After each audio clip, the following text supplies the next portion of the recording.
And then finally,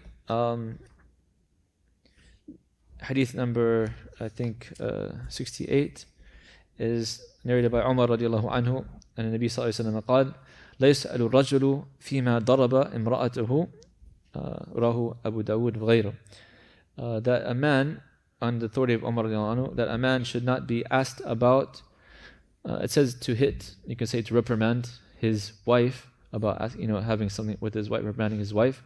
And this is narrated by Abu Dawud. But this hadith also is da'if. And it's also somewhat conflicting with the Sharia, in the sense that, so if the person is a muttaqi and he has something with his wife, obviously you shouldn't get involved or interfere and ask about that, obviously. Why? Because if the person has taqwa, he's doing what is correct in the sight of Allah subhanahu wa ta'ala. And secondly, you don't want to expose the person's faults or the wife's faults. Maybe she did something that did not want to be exposed, right? This is the scholars that comment on the hadith, even though they say it's da'if. But the other thing is that if a man transgresses against his wife, there could be qisas. So he should be asked about that. He could be brought forth before a judge, and he could be, the wife can demand that this person is abusing me, this person is transgressing against me, and he can be asked about that.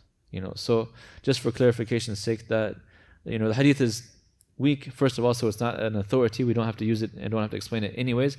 But if saying in the light of this that it's something that does occur, we say that the woman has the right to bring the husband forth for justice if he is transgressing his bounds, and therefore the husband does have to be questioned if he is doing something he should not be doing against her. Because the Prophet ﷺ, he left us the example that he never hit his wives, he never hit his animals, he never hit any children, right? This is the Prophet ﷺ, the best. لَقَدْ كَانَ فِي رَسُولِ اللَّهِ أُسْوَةٌ حَسَنَةٌ.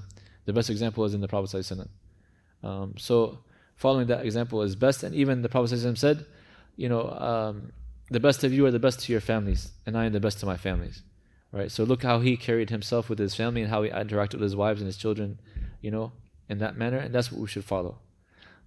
Yes, there is a permission in the ayah for certain levels of reprimand, in terms of advising, in terms of leaving the bed, in terms of, lightly, they say like hitting with a twig or something like that to show the authority.